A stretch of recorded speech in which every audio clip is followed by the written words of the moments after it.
रायगढ़ जिला के पुसौर विकास खंड के पावन धारा ग्राम त्रिभुवना में संत शिरोमणि बाबा असंग देव साहेब जी के सुखद संगत कथा प्रवचन के रसधार में हजारों की तादाद में आसपास क्षेत्र के श्रद्धालुगण सुखद संगत कथा के रसपान करे बर आयोजन स्थल में पहुंचिन हैं, जहां कबीर पंथ के कथा वाचक कथा व्यास असंग देव साहेब जी के मुखारबिंद से पारिवारिक और सामाजिक जनहित परोपकार जैसे अहम बिंदु ला समावेश करके भक्ति रस में पिरो करके सुखद सत्संग कथा वाचन कर भाव विभोर सत्संग के गंगोत्री में डुबकी लगाइन है।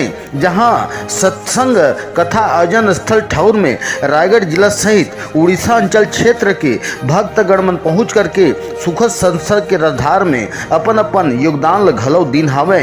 2 दिवसीय कथा के आयोजन के ठौर में ग्राम त्रिभुवना में कबीर पंथ के कथा वाचक परम श्रद्धेय असंग देव साहेब जी के कथा आयोजन ला ग्राम सरपंच त्रिभुवना गुप्ता परिवार के अगुवाई में कई बछर के अगोरा के बाद में सुखद सत्संग कथा के आयोजन ला समस्त ग्रामवासी क्षेत्रवासी हर सराहनीय योगदान घलो दिन हमें। जहां उक्त पंडाल ठौर में हजारों हजार के तादाद में महिला पुरुष युवा बुजुर्ग सियान सज्जन सदगुरु कबीर पंथ के भक्त शिरोमणि कथा वाचक असंग देव साहेब जी के मुखारबिंद से कबीर धारा सत्संग के ब्यार हर जन सलाब बन के रसपान घलो कराइन हमें।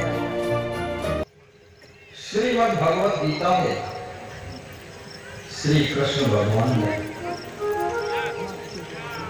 आहार विहार पर ध्यान देने के लिए इशारा किया। जैसा खाए अन्न वैसा बने मन, जैसा पिए पानी वैसी बने वाणी। मध्य प्रदेश में चंबल नदी,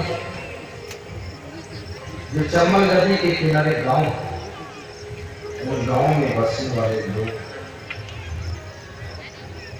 जब कभी गुस्सा में आते हैं तो कहते हैं कि हमने भी चंबल का पानी पिया है। क्या समझते हैं? चंबल का पानी क्रोध और गुस्सा क्या पैदा करता है?